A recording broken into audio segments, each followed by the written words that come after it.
People think it's all about finance. They put too much emphasis on part of financial model. But in reality, it has nothing to do with finance. It's all about looks and vibes. I always like to say, if you're an intern, if you do well during the summer, they'll remember you for a few months, maybe a year. But if you shit your pants during the summer, they're going to remember you and talk about you forever. So what has been your most memorable thing you've done where you just look like a fool? Your average finance brother, known for his sharp humor and unapologetic takes on corporate life, business school, and Excel. With over 650,000 followers across Instagram, TikTok, and beyond, he's roasting corporate culture, cracking Excel jokes, and maximizing shareholder value like it's a lifestyle. From business school memes to corporate slang fluency, this guy is a walking, talking, keyboard shortcut-wielding legend. People use Excel because I told them to. I think people forget that I was the person who made Excel popular. I said everyone should start using Excel, and then a few people started using it, and more people started using it. And now it's snowballed so big that people forget that I was the original person behind this trend. I'm curious, you have a go-to joke you like to use? The good thing I like about my bedroom setup here is that the joke writes itself. I don't even need to make the joke. The joke is already there. I would love to know, what do you do? What's your move when you got a meeting with the client and the model breaks? First of all, before I answer that question, my models don't break. My models, they're rock solid, right? But most people have been there. What I would do if I was in that situation, which I would never be in,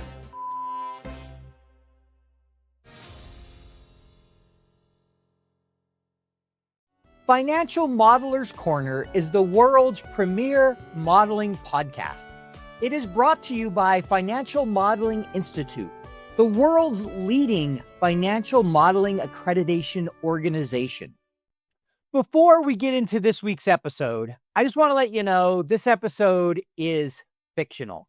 Your average finance bro is a comedian, and the whole idea was to have a little bit of fun. So as you listen to the episode, hopefully you get a few laughs out of it. It's something totally new we're trying. If you enjoyed it, you want me to do a few more things like this from time to time, let me know. If you thought it was terrible, let me know as well. But I just wanted to level set so you don't listen to the first answer and be like, what in the world is going on, when he tells you he was the founder and CEO of Goldman Sachs. This was all about having fun. So remember, have fun with modeling, have fun with Excel, and have a few laughs during this episode. Thank you. Welcome to Financial Modeler's Corner. I am your host, Paul Barnhurst, aka the FP&A guy. And this is a podcast where we talk all about the art and science of financial modeling with distinguished financial modelers from around the globe. The Financial Modeler's Corner podcast is brought to you by the Financial Modeling Institute.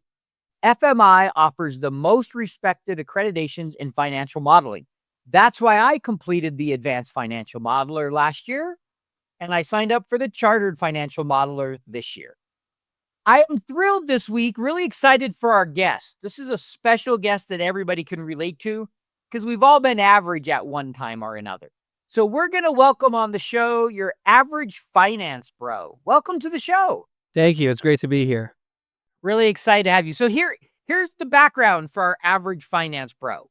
He is the founder and CEO of Goldman Sachs. How long have you been with Goldman now? I can't even count how many years it's been. It's been a long time. Chairman of the New York Stock Exchange and inventor of the discounted cash flow model. He is commonly referred to as the Michael Jordan of finance. Why not LeBron James? So, I mean, I got the nickname, way back when finance was just getting big and LeBron was kind of newer. So I just stuck with it. Got it. I see. In his free time, he volunteers at for-profit companies who are having cash flow issues in order to make sure that their shareholders are well taken care of. This year marks his 10th year in a row receiving the Wall Street Journal's Shareholder Value Maximizer of the Year award. Did I cover it all? Anything else I should have included in that bio? I mean, we could go on for hours, but I think that's a good enough summary. All right, great. Well, let's jump into the questions. I think we'll have some fun, unique answers here. So tell me, first, before we jump into the questions, how do you get a bed sheet that says freak in the sheets? Oh, this is, it's my regular bed set. I've had it since I was a kid, so a long time. And yeah, honestly, I don't know why more people don't have it because I think it adds a really nice decor and a really nice vibe to the room. Yeah, I'll go check with my wife and see if she likes the idea. I'm sure she will. Yeah, I bet all the frame pictures she'll be huge on. Mhm. So, how have you become known as such a strong financial modeler? I mean, you're known throughout the industry. So there could be, there's a million different answers to this question, but I'd say it all comes down really to two things. So there's practice and memorability. So, let's start with practice. I've been financial modeling since I was in SK, right? So even if someone, is doing slightly better, at this or slightly better at that, just how much time I've had, how much more time I've had over them will just make me a better financial modeler than they are. Like, I think you can agree that, the more time you put into it, the better you'll be. Got it. Well, Yeah. I've heard your models are pretty memorable. A lot of people remember them. Why is that? Yeah. So, I mean, memorability, honestly, I'd say it's even more important than practice. So people remember my financial models because they're in the news all the time because I inflate the numbers to help improve the stock price. So now when people think of me, they're like, oh, I remember that financial model. I remember Enron's financial model. I remember, right? So it's very memorable. And, just to highlight how important memorability is, I always tell, when interns and when students come and ask me for advice, I always like to say, if you're an intern, if you do well during the summer, they'll remember you for a few months, maybe a year. But if you shit your pants during the summer, they're going to remember you and talk about you forever. So memorability is extremely important. So, what has been your most memorable thing you've done where you've just looked like a fool? I don't know if I'm allowed to talk about that on this show. So you're pleading the fifth, is what I hear. That's exactly what I'm doing. Oh man, that's no fun. Yeah, yeah. All right. Well, we'll let you go on that one. I won't press you too hard. A question we ask all of our guests. I want to get your opinion. How would you define financial modeling? If I asked you to define what qualifies as a financial model, how would you answer that? I think this is a pretty easy answer. Financial modeling, the definition, it's a form of seduction. There's really nothing more attractive than someone who can build a good DCF. I'm pretty sure that's actually how cavemen and cavewomen used to mate back in the day. They use it as a mating technique. Like, I know some birds have, fancy noises and calls, or they show their feathers. You know, Financial models is what people use, right? And regarding, what qualifies as a financial model, people think it's all about finance. They put too much emphasis on the financial part of financial model, but in reality, it has nothing to do with finance. It's all about looks and vibes, right? If you pull up a spreadsheet and I'm like, wow, that looks complicated and impressive, it's a good financial model. It doesn't even matter, what it's about or what's on it, because if people don't understand it, they can't judge it. They just use the looks and the vibes. So, there's nothing specific to qualify financial model. It's just about how it makes you feel.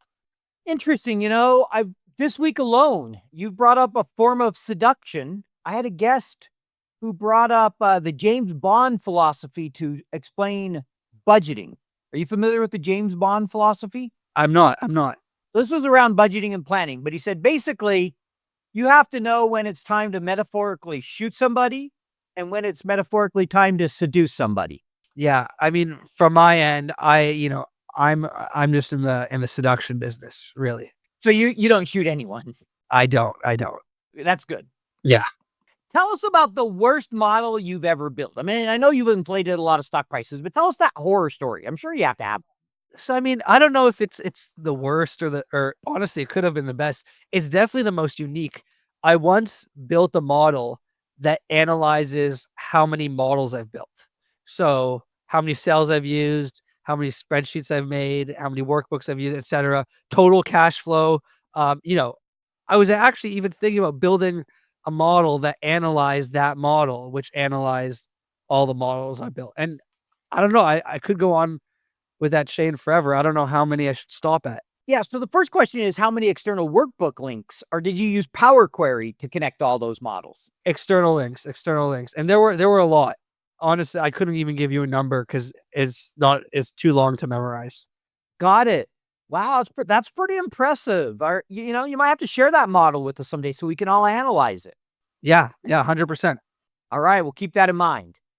All right. So I would love to know, what do you do? What's your move when you got a meeting with the client and the model breaks, right? We've all been there. You've stayed up all night. You're getting ready to put it on the printer, and all of a sudden you realize the balance sheet doesn't balance or something else. What do you do? Right. Okay. Well, first of all, before I answer that question, my models don't break. My models, they're rock solid, right? But most people have been there, right? What I would do if I was in that situation, which I would never be in, just make up the numbers. No one knows, what's true and what isn't. Finance is really just a game of convincing people that they should believe you more than they shouldn't believe you.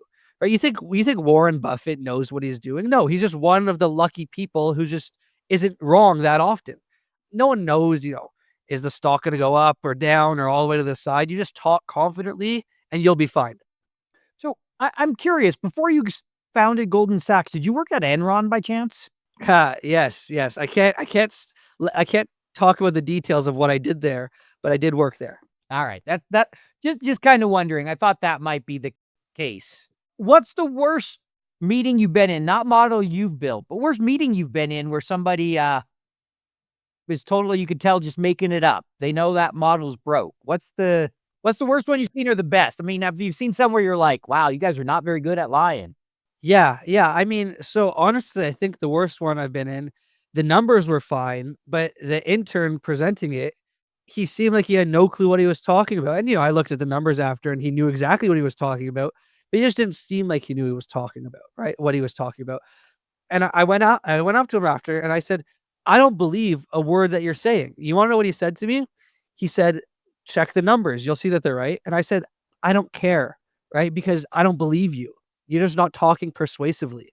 So that was probably the worst one I've ever seen. So it had nothing to do with the model. It just, he couldn't present. The model, and I can't say this enough, the model almost doesn't matter. It's all about how you present it. How do you become great at presenting then? Is it all, you need to play a lot of poker? What should you do? I mean, yeah, so I mean practice, memorability, the two things that we spoke about at the beginning. And on top of that, just distractions, right? The more you distract people from the crux of the matter, right, which are the numbers, right? The less likely they are to look into it, right? If you have, some fancy funny posters and bed sheets and signs and mugs in the background, right? People are going to be so focused on that, they're not going to pay any attention to the numbers, right? So it doesn't matter. You could put the most made up number in there, but they're not even going to look. They won't even know it's there. So I'm curious, you have a go-to joke you like to use? Go-to joke. I don't know. I mean, I kind of just go off the vibes. I think the good thing I like about my bedroom setup here is that the joke writes itself, right? I don't even need to make the joke. The joke is already there. Fair enough. I could think of a few to make. All right. So you have 10 minutes to clean a messy model before your vice president sees it. After you've cleaned yourself up because you were nervous, what's your strategy? Hands down, blame it on the intern, right? And here's the thing, it's a win-win situation, right? People think, "Oh, you're blaming on the intern, poor intern, he's gonna get in trouble." No, the intern will never get in trouble. Everyone loves interns, right? The CEO will meet with the intern on the first day. The CEO will never talk to an associate, right? So just blame everything on the intern because the intern will never get in trouble. In fact, odds are the CEO will go up to, or the VP will go up to him and say, "Hey, let's sit down and let's go through this," right? It's a learning experience for the intern. The intern will not get in any trouble. And if you blame it on the intern, then you won't get in trouble either. So everyone wins. Well, my background is in FP&A. I am also passionate about financial modeling. Like many financial modelers, I was self-taught.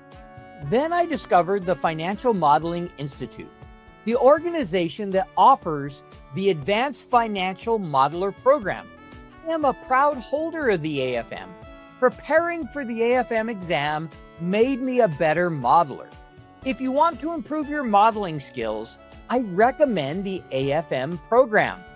Podcast listeners save 15% on the AFM program. Just use code PODCAST. Everyone wins. I like it. The intern wins, you win. We'll go with it. Exactly. I'm curious. Why do you think so many people use Excel? Why is it number one? Why not Google Sheets? I mean, why don't you have like Google Sheets all over your bedroom? People use Excel because I told them to, right? And I think it's one of those long lost stories. People forget that I was the person who made Excel popular. I said everyone should start using Excel, and then a few people started using it, and more people started using it, and now it's snowballed so big that people forget that I was, the original person behind, this trend, if you will, this trend that's lasted longer than any other trend has ever lasted. Is that kind of because just the average finance bro doesn't know how to use Excel? No, no, definitely not. Okay. It's just because, there's people who are known for certain things. Like, Isaac Newton, known for finding, inventing, whatever it is. He discovered gravity, right? In the same way, I'm, the one who made Excel popular. People just kind of forget that it was me. Yeah, it's kind of like I'm the king of podcasts, but sometimes people think it's Joe Rogan. Exactly. You totally understand it. Yeah, I could feel your pain. I mean, sometimes me and Oprah Winfrey get confused, but not very often. And honestly, when you're walking down the street and people are like Jamie Dimon, David Solomon, can I have your autograph? You're like, no, no, no, it's just me. Like, and you can still have my autograph, but just don't confuse us. Yeah, I hate when that happens. I hate when they confuse, like I said, they confuse me with Oprah. That's the worst. Yeah, yeah. All right. So there's a lot of rumors floating out there on the internet, and I just want to clear this up. Is it really true you once went on a first date and talked nothing but Excel with the girl? No, it's not. It's not true that I did it once. I do it all the time. I think it's not only an appropriate first date topic, but it's probably the best first date topic. Right? Think about it. It's fun. It's intellectual. It's not controversial, or it's not usually controversial, right? I mean, I once had a bit of a fight with someone, but I won't get into the details of that. But yeah, I mean, I guess, yeah, it's true. I do it all the time. What's been your best experience talking Excel all the time? Yeah, I mean, one time I was talking about it and she said, "Well, I have my computer right here if you want to start making some spreadsheets." And I was like, on the first date, that's a little provocative. But yeah, we ended up, spending a solid few hours together in the spreadsheets, and it was really cool. I bet you built quite the DCF. Yes, yes, we did. All right. In fact, actually, I would say on top of that, I'm pretty surprised that dating apps still haven't added a feature where you can filter by Excel proficiency, right? There's, you have age, height, relationship type, whatnot. If they're really trying to get people to pay for premium subscriptions, which is how they make most of their money, they really need to make this feature available as soon as possible. Yeah. No, I'm curious. Did you teach each other any new shortcuts? Look, I mean, I don't wanna talk too much about what we did and didn't do, right? I don't think it's necessarily something that's appropriate to share. But yeah, I will say, a few shortcuts were taught. Well, good. I'm glad you taught her. I hope you taught Control Z, Everything. Alt AT. I don't know. I'm sure we could think of a few others that. We could think of a whole bunch, yeah. All right. I'm curious for you. What is more painful, circular references or leg day?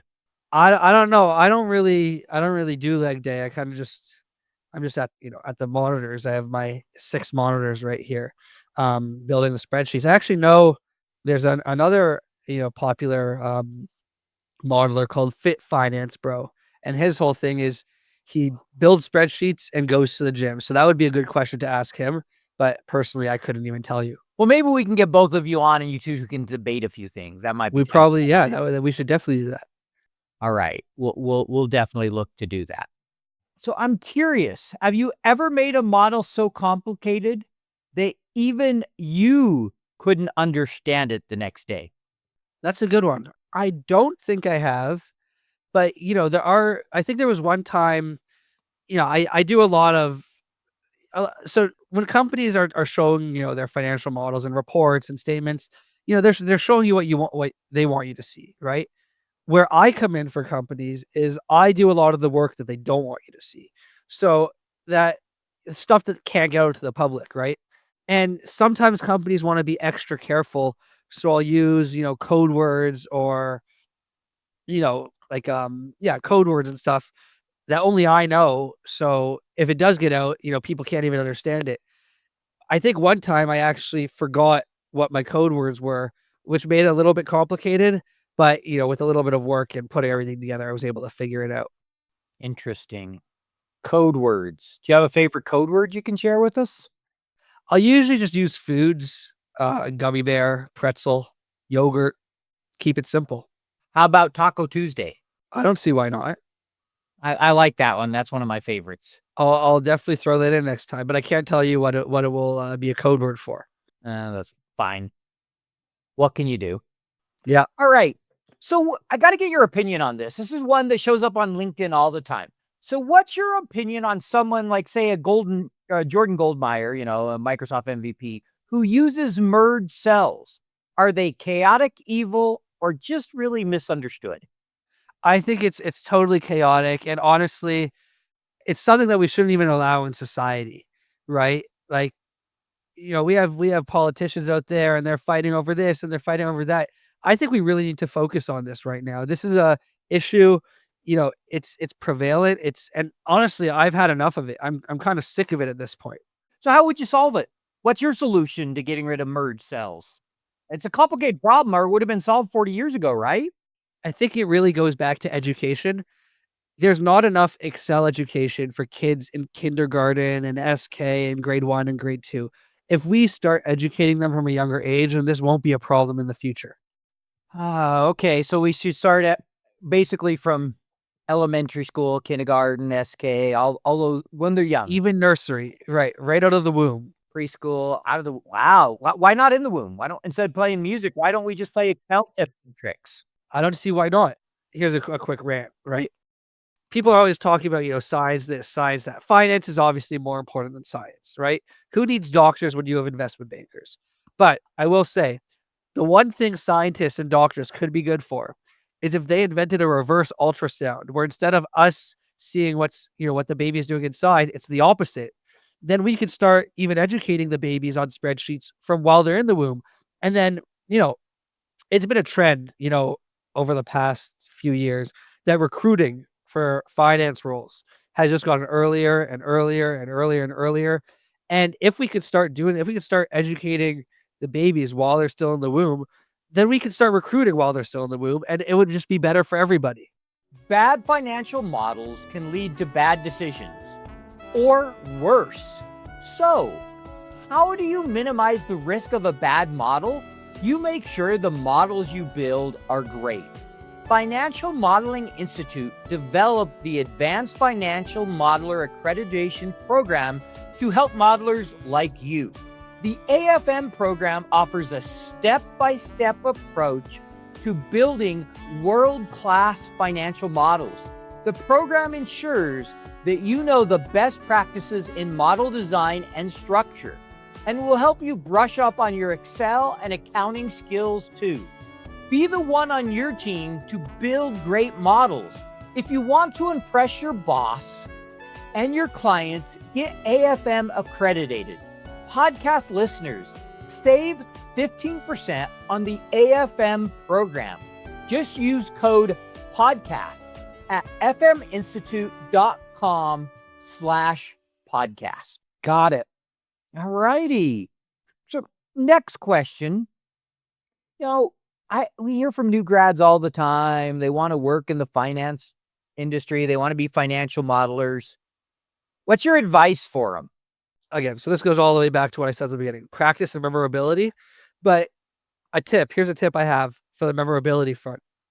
Whenever you're, walking around town, you're going to a bar, you're going to a baseball game, a networking event, whatever it might be, right? Wherever you're going, wear a t-shirt that says, I want to work in financial modeling. That way, if anyone around you is ever hiring for a role and they see you in the t-shirt, they can offer you the job. And before then, they may have not even known you existed, right? So it's just putting yourself out there by doing such an easy thing that I'm surprised more people don't do. So don't wear just a freak in the sheet shirt. Go beyond. Here's the thing. From my perspective, that works even better because now not only do I know that you want the job, but I know that you're good at the job, right? So that's a one-up. But if you're going to wear it, make sure you can put your money where your mouth is. Got it. I do have one of those upstairs. I almost wore it for this interview. Yeah. And well, if you ever need a job, make sure you put it on and walk around. I got my Get Sheet Done shirt. Got my freaking sheet. See, what else do I have? Same sheet, different day. Great. So I got them covered. That's good to hear. I That's got really good to hear. my Excel shirts. So you know what you're doing. That's what we need to be telling new grads. I rarely ever wear the one that says Excel Hero. It's too pretentious. I prefer the other ones, a little more subtle. Yeah. Fair enough. What's your favorite industry to model? If you could model any industry, which one would you do? If I could model an industry, it would be the modeling industry, right? Because you're just modeling models. It's like, let me take these models, see which are the best. I'm going to go and model those, right? So that's really cool. But I'll tell you my least favorite industry to model too. Fashion, right? And I'll tell you why. There's a story behind this. So, Victoria's Secret. Do you know Victoria's Secret? Yeah, she's a good friend of mine. Yeah. So she once reached out to me and she asked me to do some modeling for them. And I said, great, whatever. I'm in, right? So I brought my computer, I brought my spreadsheets, I brought my 6 monitors to start working. And then they asked me to take off my clothes and put on some really small underwear. And when I told them I wouldn't do it, they fired me on the spot. And on that day, I vowed to never model for the fashion industry again. And you haven't broke it since? I haven't. Honestly, it's just unacceptable when I'm just trying to do my work and you're telling me what I should or shouldn't be wearing. The only thing that I will wear is the Patagonia vest or my Freak in the Sheets suit. You will never catch me wearing anything else. Got it. All right. I like it. Patagonia or Freak in the Sheets. So are you a sponsor of Patagonia? Unfortunately not. Unfortunately not. Well, maybe we can make that happen. We'll see what we Hopefully one day. All right. So we're going to move into rapid fire. We got a few questions for you. Here's how this works. It's rapid fire because we're looking for quick answers. Okay. Ready? Yep. Circular references in your model. Triangular references. VBA in your models. Yes or no, I'm indifferent, but VBA is great for pranking interns on their first day of work. And how should you prank them? Let's dig into that. So my favorite prank is using VBA. You can make it so that every time they try to open Excel, it opens Word instead. And the funniest part isn't even the fact that it happens. The funniest is you can wait to see how long it takes them to ask for help. And you and your coworkers can bet on it. It's really great. I'll have to try that one. Do you prefer horizontal or vertical models? Either's good, but I will say, whatever you're doing, horizontal or vertical, send it to your boss upside down, and you and your coworkers can bet on how long it will take them to call tech support. What's the record for longest time it's taken to call tech support? I think a couple days. A couple days. They were slow. I lost a lot of money on that one. Well, you're rich, so it doesn't matter. I mean, after all, you're an average bro, and a finance bro at that. Yeah. So, will Excel ever die? Absolutely not. I like to say, if there's 2 people alive, it's me and Excel. If there's 1 person alive, it's Excel. And if there's 0 people alive, then you forgot to count Excel. Got it. So Excel's like roaches. They just don't die. Exactly. They'll survive But good roaches. the nuclear holocaust. Good roaches. Good roaches. Got it. Will AI build the models for us in the future? Some, but at the end of the day, no AI will ever be able to build a model better than I can. So in other words, they're not as good at lying and inflating numbers as you are. Exactly. Have you asked an AI model today to build you a financial model, but make up all the numbers so you could trick your shareholders and trick your lenders and investors? It would say it won't do it. I would never say that to you. Got it. I'm curious. Do you believe financial models are the number one corporate decision-making tool? They're number 2, but vibes will always be number 1, right? You could give someone a financial model and it could look horrible, but they might just be like, I don't know, I think it could work, right? So vibes will always be number 1. Got it. And what is your lookup function of choice? X lookup. And back to the question you asked about talking about Excel on a first date. I always like to say, if you can't X lookup, we're not going to X hookup. Got it. All right. And then I'd like to know, tell me your favorite Excel joke. My favorite Excel joke. There's so many. Well, you can give me more than one if you want. Top 3. I think you know this one, but What's the most dangerous cell in a spreadsheet? C4. Yes. Yes. What it's about gotta be. AK-47? That's also a good one. But I don't know. I think C4 is a bit more dangerous. Yeah, I'll give you one if you know this one. What cell should you store your Excel error messages in? I don't know. Never heard this one. Column FU, row 2. Like it. I like it. All right. You got another one for me? Not off the top of my head, but I'm going to have to send you a list. All right. You send us a list. We'll put it in our show notes so everybody can learn their Excel jokes. Perfect. All right. As we wrap up here, if somebody wants to learn more about you, how do they go and see all the impressive things you've accomplished in your amazing life? Best thing is to go to my Instagram account at Your Average Finance Bro, or if you look up Finance Bro, it should come up. You'll see all the stuff there. I talk a lot about Excel on the first date, modeling, finance, and all that kind of stuff. Or come out to a conference where I'm doing some comedy about finance and Excel. All right. And as a wrap up, we'd like to ask you to give one last tip. So for all those people who are going on a first date, give them a tip of how they should talk about Excel. What's something they should do? The best thing to do is to be humble, but at the same time convey that you're able to use Excel without a mouse, because I can't think of anything more attractive. Got it. So you find keyboards attractive. Well, I mean, if you put it that way. All right. Well, thank you so much for joining us. It was a real pleasure having you on the show, and I can't wait to hear what our audience has to say. Awesome. It was great to be here. Thank you. Financial Modeler's Corner was brought to you by the Financial Modeling Institute. This year, I completed the Advanced Financial Modeler certification, and it made me a better financial modeler. What are you waiting for? Visit FMI at www.fminstitute.com/podcast and use code podcast to save 15% when you enroll in one of the accreditations today.